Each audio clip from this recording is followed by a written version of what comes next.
In this walkthrough video, we're gonna be learning how to play the Strv 103A, or what I like to call the Cheese Wedge. The Cheese Wedge is one of the most unique vehicles in the game, not just because of the shape or the way the gun is aimed, but also the survivability. And the unique thing about survivability of this tank is you just need one crew. You just need one crew member to fire the gun and drive the tank. And this tank has 3 crew members. But before we talk about that, I'm going to be looking at the other parts as well. First, we can have a look at the armor. Now, looking at the armor of the Cheese Wedge, it's only 40 millimeters. But do not be fooled by this 40 millimeter armor. There are 2 layers here, but both of those layers has the ability to reach over 200 millimeters. You see that? Bang. 200 millimeters.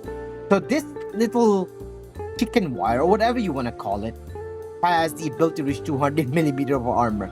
Because it's the way it's made. It's made to absorb heat round. But not only that, the underlayer is designed to ricochet APDS or even dart round. It can reach over 200 millimeters or even above 200 millimeters based on the angle of the tank. And this is what makes this thing so survivable. It has 79 angle or 80 angle sometimes based on where you shoot it. That degree makes it almost guaranteed to ricochet dart round. Almost, because in War Thunder, there are a lot of stuff that get in the way of where the round shoots at you. Your hill, your angle, or wherever you are, or how high you are. So it does matter where you get shot at. So there's 2 layers of 40 millimeter armor at the front. At the lower is also 40 millimeter, and over here is 40 millimeter too. But it doesn't really matter if you get shot here because there's nothing here except maybe a fuel tank. You can get on fire and you can just fall back. It has a really good transmission speed after all. So that's one part. But the parts that you want to get shot is here and here. There's the cupola. If you get shot by the HE shell, it will destroy your whole crew member. You can see right there, all 3 of them right over here. And the side armor is 30 millimeters, so you can get shut down by AA pretty easily. But do not show your sides or your back, because the back is where the ammo is stored. So this is where the ammo is stored. Now that's the armor of the Cheese Wedge. All you need to do is make sure you are directly looking at the enemy and making sure your tank is lowered, because you can use your whole aiming to make your tank go lower and hide some of the weak spots over here. Now, moving to the other part of the tank, we're going to be moving to the gun now. This is the gun of the Cheese Wedge. It's the 105 millimeters. So you get like all these rounds, but the rounds that you want to bring is this one and maybe a HESH round. Just maybe, if you trust the HESH round or you trust the HE round. The HE round is going to be for light vehicles, or you can just bring the HESH for the light vehicles if you want. But for the main round, you want to bring the standard round. So this is going to be the stock round you get. Do not get this. This is complete garbage. This is complete garbage because it's designed to destroy angled tanks. Oh, but there's like a lot of T55s or T44s or whatever. You don't want that. Like seriously, guys, just bring this because it doesn't really matter.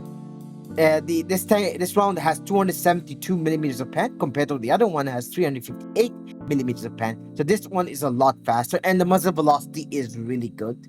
Plus, this tank comes with a laser rangefinder. So once you get to the upgrade of rank 4, you can get laser rangefinder and also smoke grenade for if you're in a very bad position or your gun breech gets knocked out or your tank gets transmission knocked out. You can use the smoke to protect yourself. But the laser rangefinder, there's like interesting part about this tank is this. When you use laser rangefinder, the tank hull moves.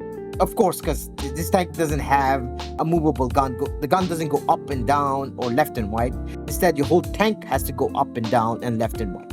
So when you use the laser rangefinder on a range, like, I don't know, really, really far away, like 1,000 meters away or whatever, the tank itself will take a while to reach that because it's like automatically moving the tank up. So you need to take that account because sometimes you have to wait a second before you can aim your gun properly.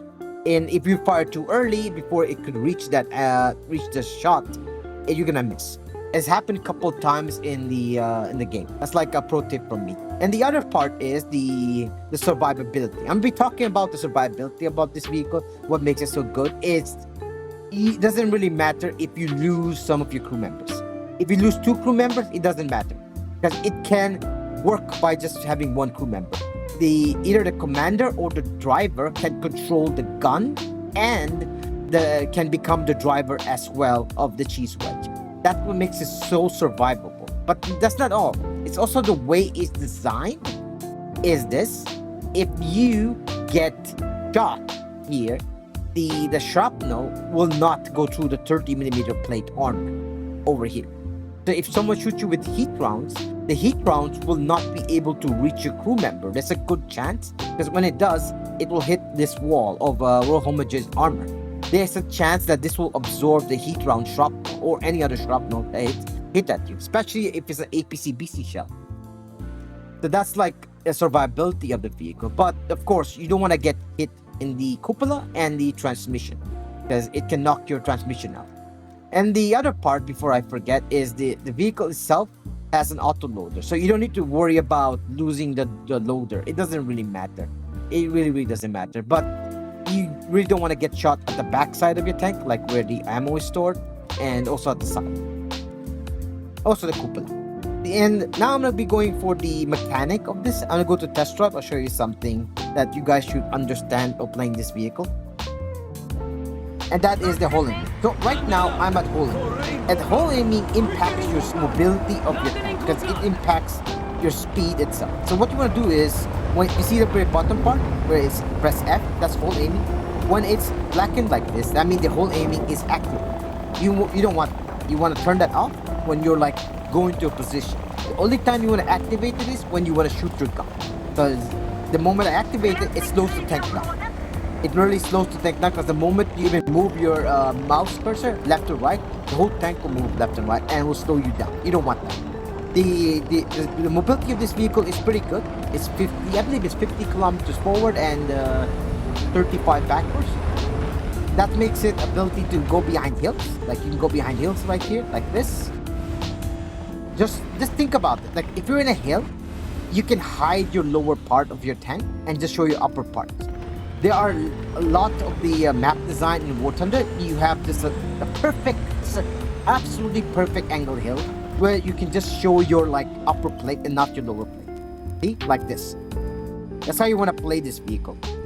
And just remember, once you're aiming super long, it will take a while for the tank itself to aim that direction. Because look over here, see, it took a while. Not like immediately you can fire your gun because the whole tank has to move to aim properly. That's like that's something you need to remember or take into account. Thanks for watching, guys. Make sure you like and subscribe, and it'll help my channel a lot. And have a great day.